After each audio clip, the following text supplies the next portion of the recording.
Hala Dara, may problema. Kalingap Rab na dismaya. Mapagpalang araw mga kalinga. Alam mo na ba ang latest? Tara, ating alamin. Pero bago ang lahat, pakisubscribe mo muna ang aking munting channel, pati na si Kalingap Rab at Kuya Bal Santos. Maraming salamat po. Mga kalingap, na miss nyo na ba si Dara Bells? Alam ko na miss nyo na si Dara, kaya samahan nyo ako at muli natin bigyan ng reaction video ang patungkol kay Dara at ang kanyang suliranin na maaring isa sa naging dahilan kung bakit mukhang napag-iiwanan na si Dara at hindi na nakakasabay sa mga activity ng Team Kalingap. Kung ating maalala mga kalingap, noong una pa lang na i-vlog si Dara ni Kalingap Rab ay grabe nakakaawa talaga tingnan ang kalagayan nila Dara. Halos hindi maipinta ang mukha dahil sa dami ng kanilang problema. Malaking bagay talaga ang nagawang pagtulong ng Kalingap sa kanila ni Dara. Dahil nabago ang takbo ng buhay nila.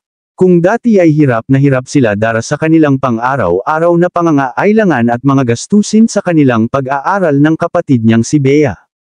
Pero nang dahil kay Kalingap Rab at sa tulong ng mga viewers, supporters at sponsors ay nabago ang dati nilang mahirap na pamumuhay, ngayon ay naging matiwasay at hayahay.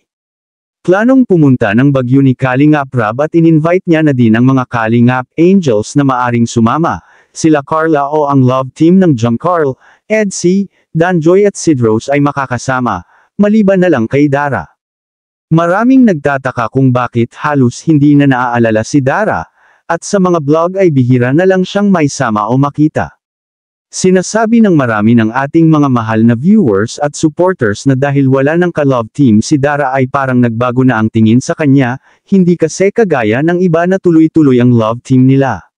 Dumating pa sa puntong nang iwan si Dara sa kanyang ka-love team na itinalaga ni Kalingap Rab. Sabi ni Dara ay ayaw niyang may ka-love team dahil maaapektuhan o hindi na siya makakapag-focus sa kanyang pag-aaral. Bagay na napakahalaga naman kung ating titingnan. Kung kaya't pumayag naman si Kalingap Rab na itigil ang love team nila Dara at Ras. Naging tahimik nga ang buhay ni Dara dahil wala na siyang ka-love team at makakapag-focus na siya sa kanyang study, pero mukhang hamina naman ang suporta ng mga viewers supporters sa kanya at mga sponsors. Alam nyo bang dati mga kalingap na kapag may mga events na katulad ng bakasyon sa mga magagandang lugar ay malayo pa lang ay may nag-e-sponsor na kay Dara. Subalit ngayon ay nakakapagtataka dahil wala talagang nag-sponsor sa kanya upang makasama sa Baguio na pupuntahan nila Kalingap Rab at ng buong team ng Kalingap at syempre kasama ang mga Kalingap Angels.